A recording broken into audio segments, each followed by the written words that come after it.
Assalamualaikum warahmatullahi wabarakatuh.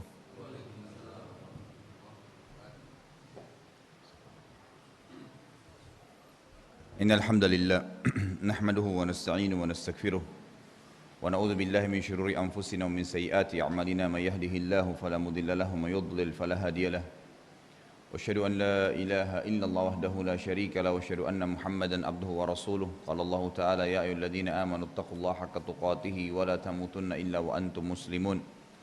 وقال عز من قال يا أيها الناس اتقوا ربكم الذي خلقكم من نفس واحدة وخلق منها زوجها وبث منهما رجالا كثيرا ونساء واتقوا الله الذي تساءلون به والأرحم إن الله كان عليكم رقيبا وقال عز وجل يا الذين آمنوا اتقوا الله وقولوا قولا سديدا يصلح لكم أعمالكم ويغفر لكم ذنوبكم ومن يطع الله ورسوله فقد فاز فوزا عظيما. أما بعد فإن أصدق الحديث كتاب الله خير هدي محمد صلى الله عليه وسلم وشر الأمور محدثاتها فإن كل بدعة وبدعة ضلالة وضلالة في النار. Tentu yang pertama-tama ikhwah akhwat sekalian kita panjatkan puji dan syukur kehadirat Allah Subhanahu wa taala atas segala nikmatnya. Dan juga seperti yang saya sudah bacakan tadi, khutbah hajah di mana Nabi sallallahu alaihi wasallam tidak pernah memulai khutbah Jumat atau Id ataupun dalam acara apa saja kecuali beliau selalu memulai dengan khutbah hajah, mengingatkan 3 ayat berhubungan dengan wajibnya kita tunduk dan bertakwa hanya kepada Allah, dan juga mengingatkan kaum muslimin agar berpegang teguh pada Al-Quran dan Sunnah dalam masalah ibadah mereka serta menjauhi perbuatan bid'ah. Hari ini insyaAllah berhubungan dengan masalah akidah mukmin, masih berhubungan dengan masalah akidah. Kita membahas sebuah judul yang insya Allah semua kita membutuhkannya. Tentu semua ilmu dibutuhkan, tapi khusus untuk judul ini memang setiap harinya kita selalu membutuhkan dan memang kebutuhannya sangat besar, yaitu masalah rezeki. Banyak sekali orang tidak memahami tentang masalah apa itu rezeki, sehingga mereka terkurung di sebuah poin saja. Mereka menganggap rezeki itu hanya masalah materi atau duit saja. Dan ini pemahaman yang sangat fatal, sehingga mereka akhirnya tidak pernah mensyukuri rezeki-rezeki yang cukup banyak. Kalau definisi rezeki sendiri adalah segala sesuatu yang dibutuhkan oleh makhluk. Segala sesuatu yang dibutuhkan oleh makhluk dalam menjalani kehidupan mereka di dunia, baik itu golongan jin, manusia, hewan, dan tumbuh-tumbuhan. Itu rezeki. Sekali lagi, segala sesuatu yang dibutuhkan oleh makhluk dalam menjalani kehidupan mereka di dunia, baik itu dari golongan jin, manusia, tumbuh-tumbuhan, dan hewan. Ini rezeki. Rezeki itu kata para ulama seperti ibarat sebuah pohon. Yang pohon itu ada buahnya berjatuhan dan ada yang bergelantungan. Kalau rezeki yang berjatuhan itu yang sering kita temukan tanpa ada upaya pun. Seperti misalnya udara yang dihirup, air hujan yang sekarang sedang turun misalnya, maka dia menimpa tumbuh-tumbuhan, tanah yang kering, lalu tumbuh. Kita nggak ada upaya di situ. Mungkin air yang tersedia, semua yang dipakai untuk minum misalnya atau mandi, maka semua ini tidak ada upaya-upaya khusus untuk mengambilnya. Menggunakan anggota tubuh kita, mata dibuka tiba-tiba sudah bisa melihat, tangan bisa digunakan untuk memegang, kaki bisa digunakan untuk melangkah, kemaluan bisa digunakan pada tempatnya yang telah Allah halalkan, akal fikiran digunakan untuk berfikir. Itu semuanya ya adalah rezeki. Adalah rezeki, itu fasilitas kebutuhan kita, di mana Allah Azza wa Jalla siapkan. Masuk dalam kategori rezeki yang bergeletakan seperti buah yang sudah jatuh dari pohonnya tinggal dipungut saja. Ada rezeki yang tidak bisa didapatkan oleh seorang makhluk atau hamba kecuali dengan cara dia naik ke pohonnya. Dia naik ke pohonnya. Nah ini diantaranya seperti rezeki kalau dari kalangan ya, manusia misalnya, mereka harus berusaha, mungkin buka usaha, ya, mungkin mereka buka butik, rumah makan, apa saja usaha-usaha yang telah memang Allah berikan ide untuk mereka. Karena ide-ide pun itu dari Allah Subhanahu wa taala. Untuk dari makanan manusia nanti bisa dijual untuk manusia kembali. Bahkan dari kotoran tubuh kita sendiri bisa menjadi penghasilan rezeki. Dokter THT tidak akan dapat duit kalau bukan karena kotoran hidung, kotoran tenggorokan, kotoran kuping. Semua itu bisa menjadi rezeki. Orang tidak akan bisa jual sabun dan sampo kalau badan manusia tidak kotor, maka tidak akan bermanfaat bagi mereka. Allah Subhanahu wa taala jadikan semua yang di tubuh kita ini bermanfaat untuk menjadi rezeki sendiri. Jadi dikelola.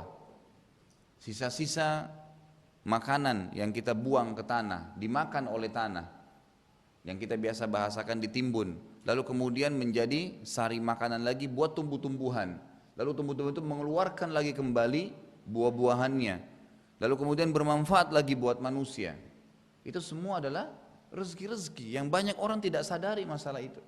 Orang tidak menyadari, sehingga memang mereka sangat nanti terbatas ya sisi rezekinya untuk mempertahankan atau menambahnya, karena mereka tidak mensyukuri kecuali yang mereka anggap rezeki di pandangan mereka, padahal sudah salah dari sisi definisinya saja, sudah keliru. Mereka selalu berpikir rezeki itu kalau sudah ada duit, kemudian duit itu akan dibeli makanan. Nah, makanannya ini bukan rezekinya, tapi duit yang didapatkan kadang-kadang mereka anggap. Padahal sebenarnya mereka bisa melangkah, menggerakkan tangan, menggerakkan kaki, membuka mata, mendengar dengan kupingnya, sebuah rezeki yang juga harus disyukuri sehingga bisa bertambah atau minimal bertahan. Rezeki-rezeki ini saya katakan tadi ada yang diupayakan. Hewan-hewan mungkin ada di antara hewan yang rezekinya datang seperti manusia umumnya, yang memang dia tidak cari. Ada hendak, ada memang yang dia harus berburu sehingga dia bisa dapat.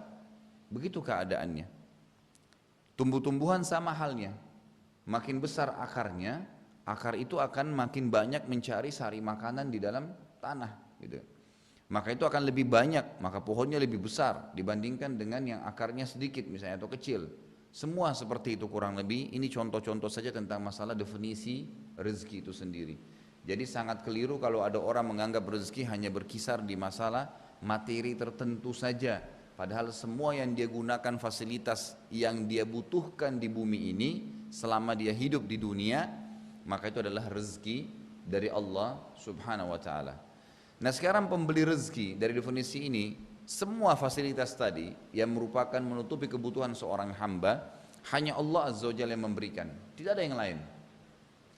Jadi kalau kita lihat air yang hujan turun dari langit, kemudian basah semua tanah-tanah yang sudah kering, tumbuh-tumbuhan jadi tumbuh, kita bisa menggunakan fasilitas mata, tangan kita bisa gerakin, ada 5 jari, masing-masing punya kekuatan tersendiri.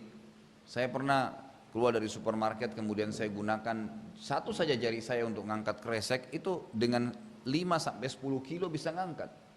Kalau kita pikir secara akal sehat, tulang, kemudian daging dan kulit seperti ini, bagaimana caranya bisa punya kekuatan mengangkat 10 kilo? Tapi dengan kuasa Allah SWT, kalau saya gunakan 2 jari, jauh lebih kuat. Kalau saya gunakan semua jari saya, maka luar biasa gitu. Bahkan manusia bisa mendorong mobil dengan telapak tangannya gitu kan. Itu satu hal yang luar biasa yang kadang-kadang kita tidak pikirkan. Ini sebuah rezeki. Adanya kekuatan itu adalah rezeki. Adanya fasilitas yang bisa dipakai adalah rezeki. Dan yang menyiapkan semua itu dan menjadikan sebagai kebutuhan bagi kita. Jadi yang menyiapkan fasilitas sebagai kebutuhan dan menjadikan itu sebuah fasilitas, itu juga Allah Subhanahu wa taala, enggak ada yang lain. Allah lah yang membuat mata kita, lalu Allah membuat fungsinya melihat. Allah menciptakan kuping kita sebagai rezeki buat kita, dan Allah yang menciptakan juga dia berfungsi untuk melihat. Kalau cuma diciptakan saja bentuknya begini lalu tidak ada fungsinya, maka tidak akan bermanfaat. Tangan diciptakan oleh Allah dengan bentuk begini, kemudian diberikan kekuatan padanya sehingga dia bisa mengangkat sesuatu, kaki bisa melangkah dan seterusnya. Jadi ini semua adalah bentuk rezeki, dan tidak ada yang memberikan rezeki tersebut, menyiapkan semua fasilitas dan untuk seluruh makhluk kecuali Allah Azza wa Jalla. Jadi sangat sempit kalau ada orang mengatakan rezeki itu hanya materi tertentu, apalagi kalau dia mencari rezeki itu kepada selain yang menciptakan dia dan rezeki yang dia butuhkan serta seluruh makhluk ini. Seperti banyak orang masih pergi ke kuburan, pergi minta-minta kepada makhluk yang sama dengan dia. akhirnya makhluk itu memberikan syarat-syarat yang juga syarat itu sama berputar di makhluk lagi, gitu kan. Tidak ada manfaat yang sama sekali mereka dapatkan. Gitu. Baik, kita dengarkan dari mana dalilnya, bahwasanya memang yang Razzaq, pemberi rezeki itu dan mengatur semua ini, dan yang menjadikan rezeki itu bisa ada fungsinya masing-masing hanyalah Allah Subhanahu wa taala. Allah jelaskan dalam surah Az-Zariyat. Surah Az-Zariyat ini urutan 51 dalam Al-Qur'an, ayat 56 sampai 58. Jadi 3 ayat ini Allah Subhanahu wa taala ya saling bersambung satu sama yang lain, terutama ayat 58-nya menjelaskan bahwasanya hanya Allah Azza wa Jalla yang menyiapkan fasilitas tadi itu, menciptakannya, menjadikannya sebagai rezeki. Jadi berfungsi semuanya. A'udzubillahi minasyaitonirrajim. Bismillahirrahmanirrahim. Wa ma khalaqtul jinna wal insa illa liya'budun. Saya tidak menciptakan, kata Allah, jin dan manusia kecuali untuk menyembah, ngikutin peraturanku. Yang halal mereka nikmatin, yang diperintahkan mereka jalankan, yang haram mereka tinggalkan. Ma uridu minhum mir rizqin wa ma uridu minhum an yut'imun. Kata Allah, saya enggak butuh timbal balik rezeki dari mereka, enggak butuh. Bukan berarti kita dikasih makan lalu kita kasih makan juga Allah, enggak.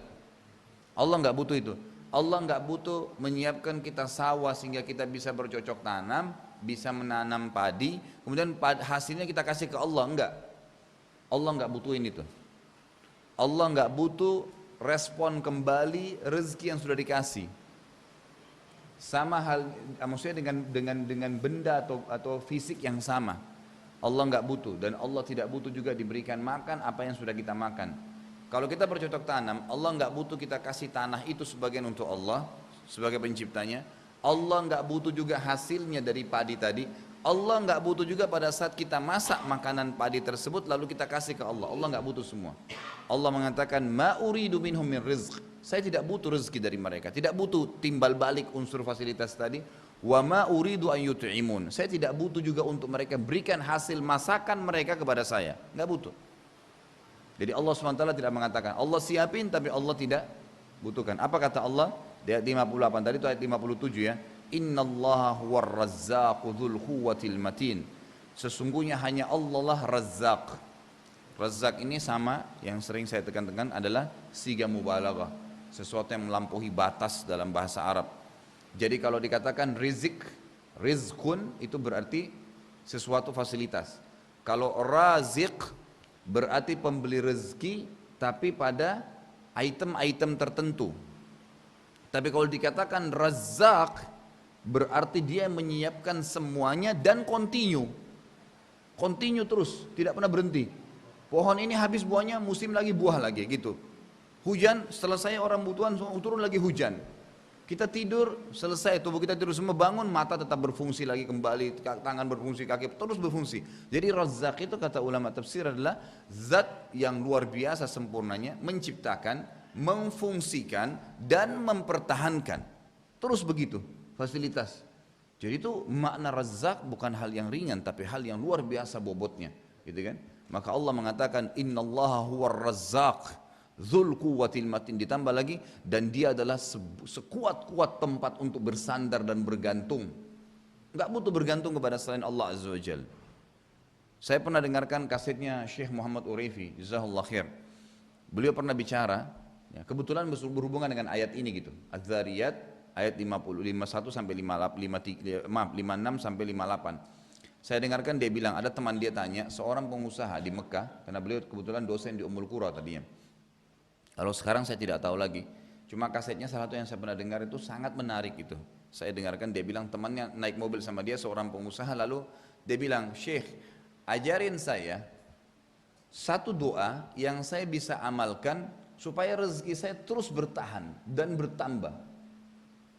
Kata Syekh Muhammad Urefi, saya hanya bisa mengingatkan kamu ayat ini, dibacain. A'udzu billahi minasyaitonir rajim, wa ma khalaqtul jinna wal insa illa liya'budun, ma uridu minhum min rizqin wa ma uridu an yut'imun, innallaha huwar razzaqu dzul quwwatil matin. Temannya rupanya pulang, diamalkan kata-kata ya Razzaq dzul quwwatil matin. Wahai zat yang maha menciptakan rezeki, memfungsikannya dan mempertahankan, terus menambah, itu Razzaq. Ya Razzaq Dzul Quwwatil Matin, sebaik-baik tempat untuk bersandar gitu kan. Diamalkan.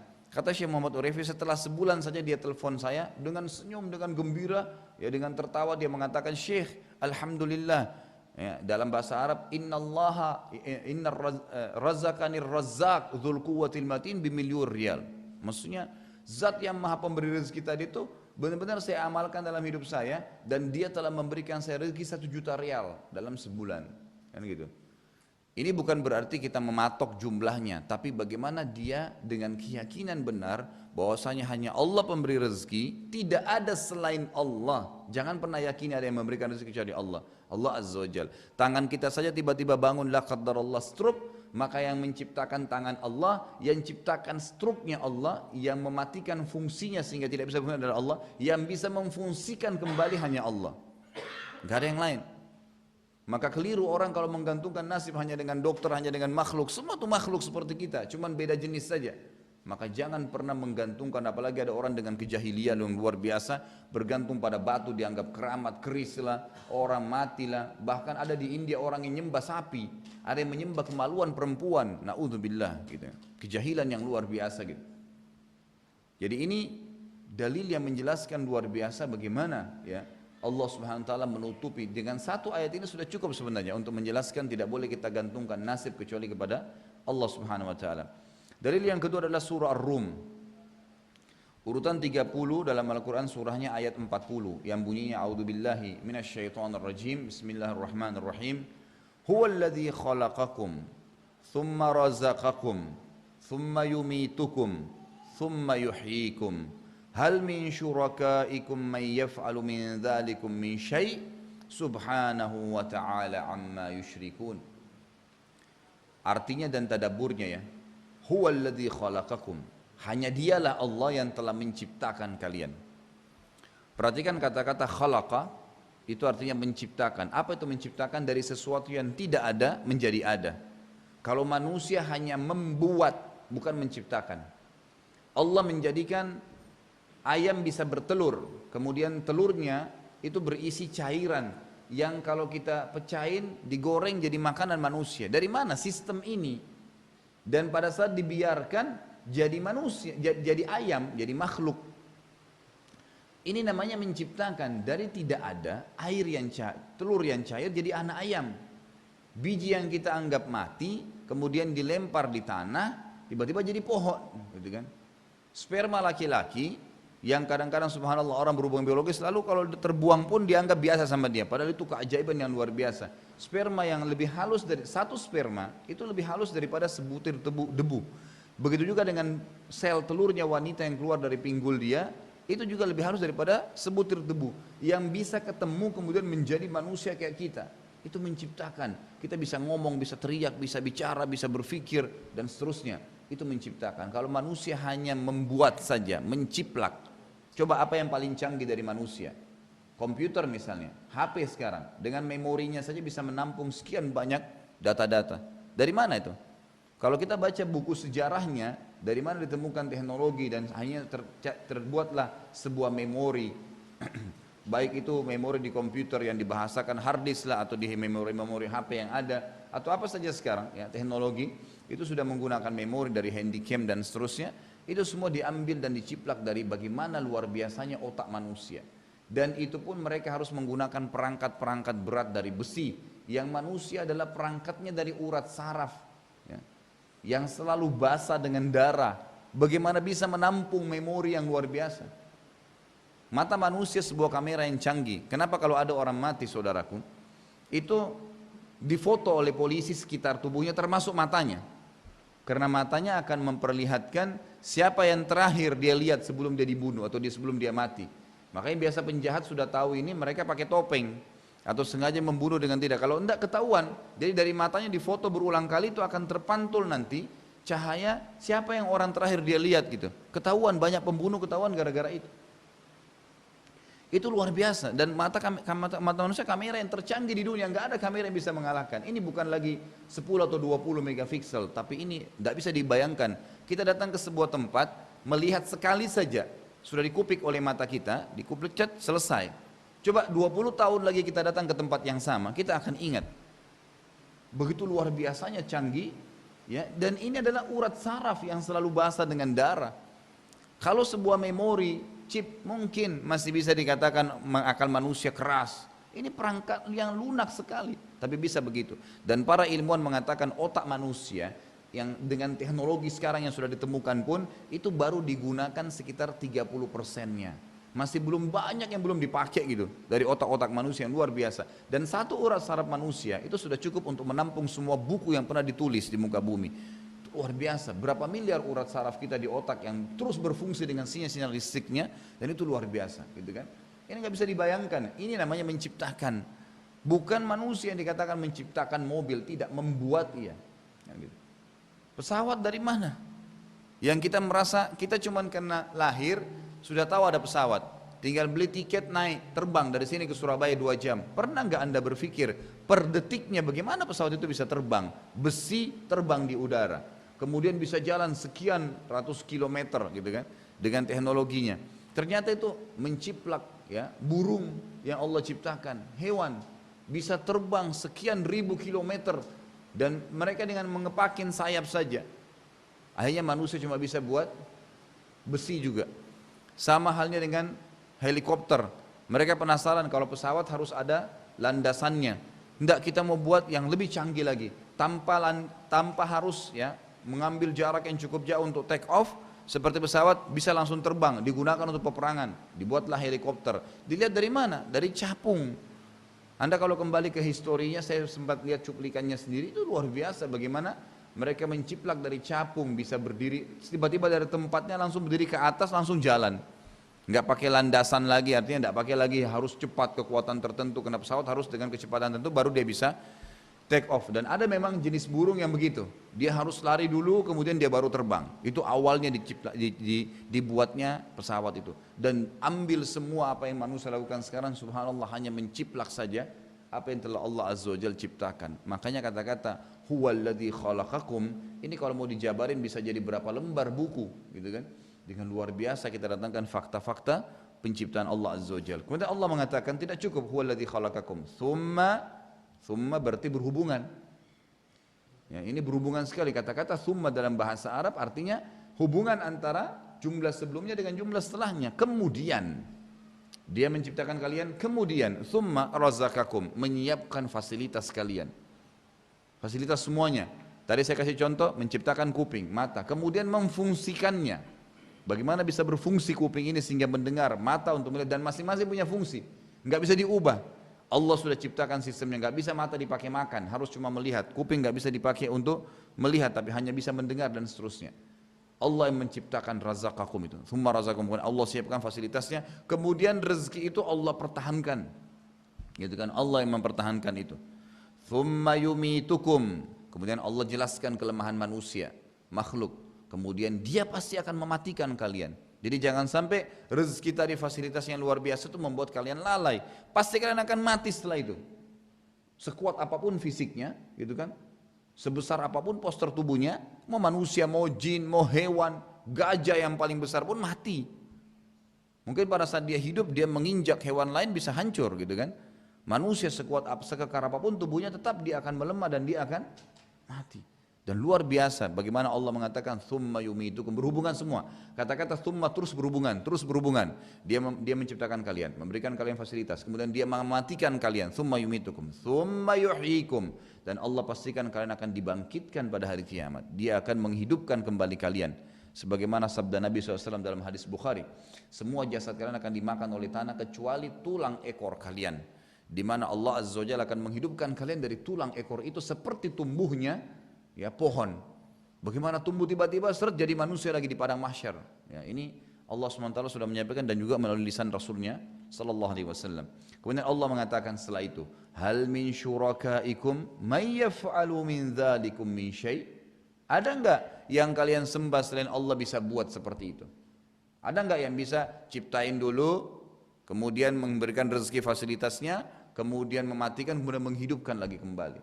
Ini sebuah tantangan yang sangat besar, mustahil bisa. Fir'aun yang mengaku sebagai Tuhan pun dengan kekuatan fisik yang luar biasa, kekayaan, keluasan kekuasaannya, banyaknya prajuritnya, tapi juga tidak bisa mengatakan rambut yang tumbuh di kepalanya dia yang tumbuhkan. Dia nggak bisa bilang rambutnya sehelai, dia nggak bisa bilang mengatakan saya yang ciptakan. Dia hanya mengatakan saya Tuhan. Lihat ini sungai Nil mengalir di bawahku. Selesai. Hanya itu saja. Dari mana sungai itu? Dari mana lisanmu bisa mengucapkan kalimat wahai Fir'aun? Gitu kan? Dari mana bisa keluar suara? Siapa yang ciptain suaramu itu? Kamu yang buat. Lisanmu bisa berfungsi, kamu yang buat. Nggak pernah. Dia nggak bisa buat apa-apa.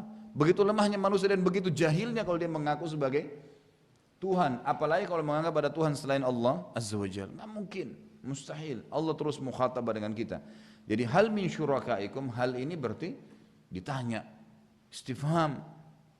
Hal, apakah ada min syurakaikum? Kata-kata min di sini masuk kepada semua substansial, semua yang disembah.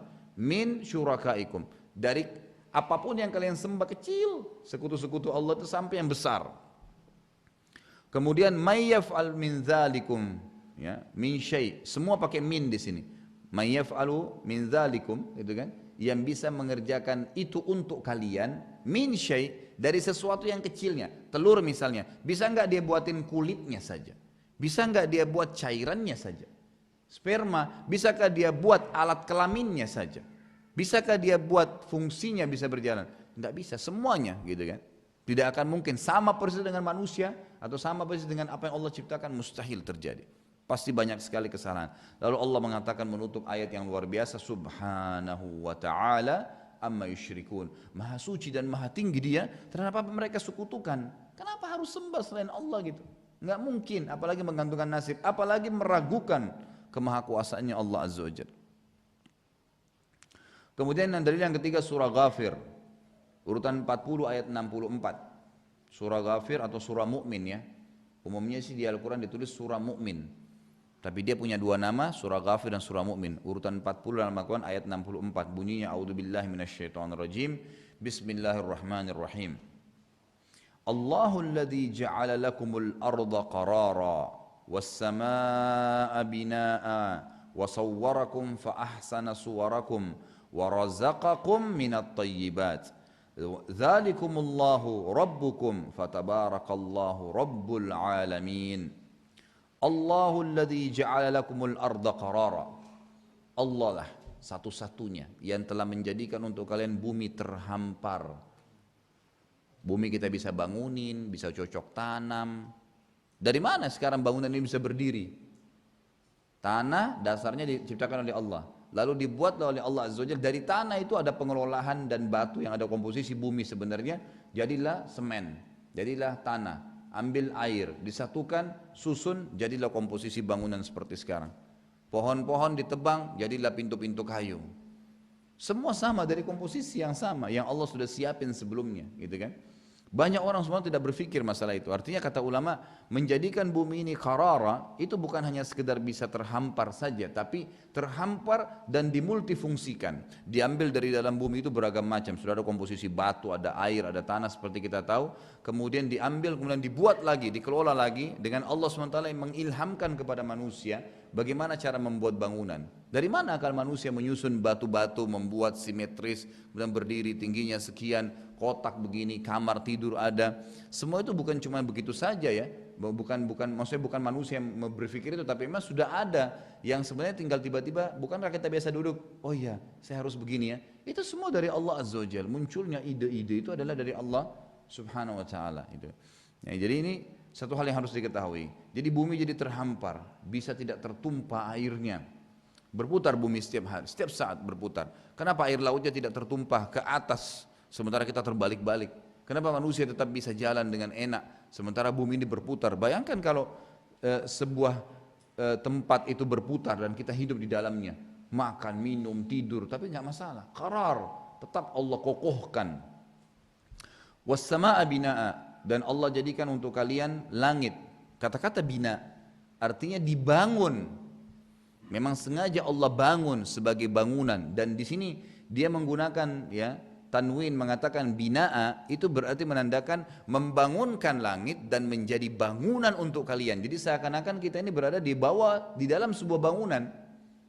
Walaupun ada udara, ada sama dengan di ruangan ini sekarang, ada AC, ada macam-macam. Nah, sama saja kita kalau lagi di luar sana.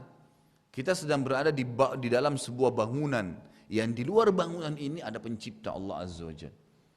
Kata-kata wassama bina itu bangunan yang luar biasa, menutupi kalian, melindungi kalian sebenarnya, gitu kan? Lalu Allah mengatakan wasawwarakum fa ahsana suwarakum. Lalu Allah melukis dan membentuk kalian sebaik-baiknya. Coba bayangin kalau mata cuma satu di tengah-tengah. Kata para ulama pasti ganjil. Mata satu. Allah yang membuat dua sehingga nyaman untuk dilihat. Kenapa harus ada alis di atas mata? Kenapa bukan di bawah mata? Enggak baik. Coba antum gambar mata ditaruh alis di bawahnya, enggak bakal bagus. Allah mengatakan fa ahsana suwarakum. Kata para ulama tafsir, mungkin milimeter dari tubuh kita ini semua punya luar biasa keajaiban, gitu kan?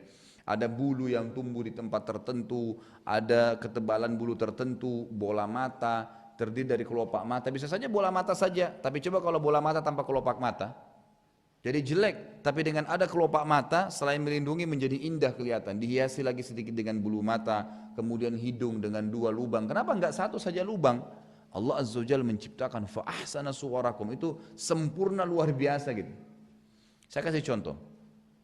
Kalau ada seorang pelukis, di depannya ada seorang laki-laki misalnya, atau anggap seorang wanita, ini tentu perbuatan yang keliru, tapi saya kasih contoh. Kemudian dia bisa melukis seperti orang itu persis. Apa yang antum bilang? Hebat ya? Atau dia duduk di luar sana, di luar bangunan, lalu dia melihat langit, potongan langit tertentu di sisi dia, ada mungkin sedikit awannya, ada matahari lagi terbit, lalu dilukis sama dia. Persis seperti itu antum lihat. Kira-kira antum bilang apa? Bagus ya. Mungkin lukisannya akan dijual sekian miliar.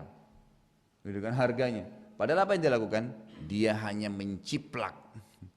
Dia hanya menciplak, hanya sekedar mengambil apa yang sudah ada. Apa yang dia lakukan manusia? Enggak ada sesuatu yang dia lakukan. Karena sempurnanya ciptaan Allah sampai membuat mereka apa? Luar biasa kagum dengan ciptaan Allah Azza wa Jalla. Itu bukan main-main itu. Makanya dia katakan fa ahsana suwarakum, dan dia menyempurnakan serta membuat sebaik-baiknya. Ahsana ya, itu bukan cuma sekedar hasan, tapi sudah menggunakan alif lagi, berarti yang lebih baik lagi. Fa ahsana suwarakum, baik-baik, sebaik-baik melukis atau membentuk kalian, gitu kan? Sampai ulama mengatakan seluruh milimeter dari tubuh ini sampai ke ujung-ujung jari kaki itu sebuah keajaiban. Dari ujung rambut sampai ke ujung kaki, kita turun ke dahi, ada ukuran tertentu dari tempat tumbuh rambut sampai alis, kemudian alis, jarak antara keduanya, kemudian jarak antara alis dengan mata, kemudian di antara mata dengan bibir ada pipi, kemudian ada ini, ada kuping, terus sampai leher, bagaimana Allah SWT, dada, kemudian perut, kemaluan, kemudian paha, kemudian lutut, kemudian kaki. Itu komposisi yang luar biasa Allah menciptakan. Lalu Allah mengatakan apa? Warazaqakum. Ini saksi bahasan kita. Lalu Allah ya setelah menciptakan kalian tadi, membuat kalian sebaik-baik semua, lalu Allah fungsikan itu. Semua berfungsi mata, dijadikan sebagai rezeki, fasilitas yang bisa digunakan. Minat thayyibat, dari semua yang baik-baik ya, semua jadi difungsikan dengan baik. Telinga dengar yang baik, tangan pegang yang baik, kaki melangkah yang baik, kemaluan letakkan pada tempat yang baik, semua yang baik. Mau masukkan makanan asupan cari yang baik. Allah sudah ciptakan yang baik dan yang buruk tentunya, gitu kan? Jadi Allah SWT menciptakan semua, tapi Allah katakan ini yang baik nikmatin, ini yang buruk tinggalkan ya. Nabi Adam alaihissalam dikatakan nikmatin semua di surga kecuali satu ini jangan ya. Hikmah dari Allah SWT, nggak boleh. Jadi tidak boleh dilanggar memang. Kenapa Allah ciptakan babi? Ya supaya kita tahu ini babi yang haram ya, bentuknya begini. Kalau Allah nggak ciptakan lagi babi, nanti manusia protes lagi. Ya Allah, babi yang kau haramkan tapi kami nggak pernah lihat bentuknya. Ya. Ini bentuknya, jangan dimakan ya, selesai, gitu kan? Jadi supaya tahu, maka yang thayyibat saja, yang baik-baik saja makan. Kok aneh manusia disuruh makan baik-baik, disuruh menikah, disuruh pergaulan yang baik-baik, disuruh ekonomi yang baik-baik, tidak ada yang haram, disuruh politik yang baik, tidak mau. Kenapa kok tidak mau? Allah SWT mengatakan thayyibat, kalau diikuti dengan kejujuran akan baik, diikuti dengan kebijaksanaan, dengan kedewasaan, dengan luar biasa gitu kan. Artinya semua yang Allah sudah ajarkan, jalankan. Udah tidak akan ada masalah. Tapi manusia kadang-kadang keluar dari kata-kata thayyibat. Lalu Allah mengatakan zalikumullahu rabbukum. Itulah Allah Tuhan kalian. Artinya mafhum mukhalafahnya di sini, lawan daripada pemahaman itu apa? Mana Tuhan yang lain? Coba buktiin. Apa yang mereka lakukan? Fatabarakallahu Rabbul Alamin, maha tinggi Allah. Maha tinggi Allah, Tuhan alam semesta.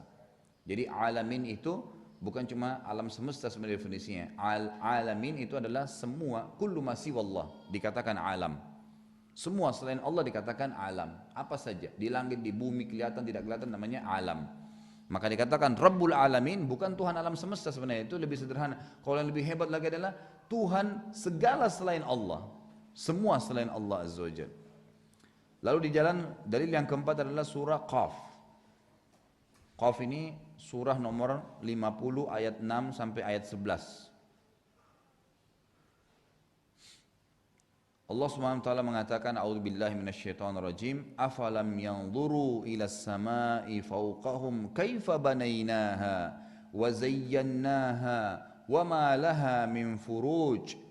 والأرض مددناها وألقينا فيها رواسي وأنبتنا فيها من كل زوج بهيج تبصرة وذكرى لكل عبد منيب ونزلنا من السماء ماء مباركا فأنبتنا به جنات وحب الحصيد والنخل باسقات لها طلع نضيد رزقا للعباد وأحيينا به بلدة ميتا كذلك الخروج. Ini ayat yang luar biasa ya. Baik, kita masuk ke terjemahan dan tadabburnya. Afalam yanzuru, tidakkah mereka melihat? Semua jin, manusia disuruh lihat. Kenapa kita akan jin sama manusia? Karena di sini Allah sudah jelaskan tadi di Az-Zariyat, wa ma khalaqtul jinna wal insa. Jadi banyak mukhatabat yang ada dalam Al-Qur'an ya. Jadi semua hal-hal yang diajak untuk berfikir oleh Allah dalam Al-Qur'an, atau diajak ngomong atau diingatkan atau dilarang, itu untuk jin dan manusia, tidak untuk makhluk yang lain. Karena memang untuk jin dan manusia saja ya Allah mengatakan itu. Tidakkah mereka jin dan manusia semuanya, wawunya wawu jamak jelas, jadi rame-rame. Afalam yanzuru, tidakkah mereka semua melihat ilas sama, sama pakai alif lam, ilas sama berarti sama yang jelas. Kalau sama saja berarti di atas kepala mereka, tapi ilas sama, semua yang mereka bisa jangkau dengan pandangan matanya di atas kepalanya. Fauqahum, dalam bahasa Arab ada dua yang digunakan kosakata untuk di atas. Ya kan gitu. Ada ala dan ada fauq. Kalau ala sesuatu yang melengket, seperti kopiah saya katakan ala raksi, di atas kepala saya tapi melengket. Tapi kalau di atas lebih jauh dikatakan fauq. Atap ini kita bisa mengatakan fauqa raksi, di atas kepala saya karena berjarak. Langit, makanya Allah mengatakan ilas sama fauqahum, langsung, jadi yang di atas sekali, di atas kepala mereka. Kaifa banainaha, bagaimana kami dirikan itu, bagaimana kami bangun. Kemudian wazayyannaha, lalu kami hiasi dengan bintang-bintang, dengan awan. Subhanallah, ini kalau kita hubungkan dengan banyak sekali ayat tentunya. Ini sebagian ayat saja ya, tapi kalau ini ayat-ayat kita hubungkan dengan bagaimana Allah tantang melihat kepada penciptaan langit, luar biasa. Dalam ayat lain Allah mengatakan kaifa banainaha bighairi amadin tarawunaha. Perhatikan langit bagaimana kami dirikan tanpa tiang, yang kalian bisa lihat dengan mata kepala. Kok bisa ada, ini nggak mungkin kalau tanpa tembok, gitu kan? Bisa berdiri atap ini, ditaruh besi. Bagaimana langit itu tanpa tiang, semuanya tanpa tiang. Kata para ulama tafsir dalam mengatakan khalqus samawati wal ardi akbar min khalqihim. Langit, penciptaan langit dan bumi lebih besar daripada penciptaan manusia itu sendiri. Jadi kalau manusia sudah keajaiban tidak di tubuhnya, maka itu lebih luar biasa. Dan memang langit itu kata ulama dijabarkan tidak ada tiangnya, emang begitu saja.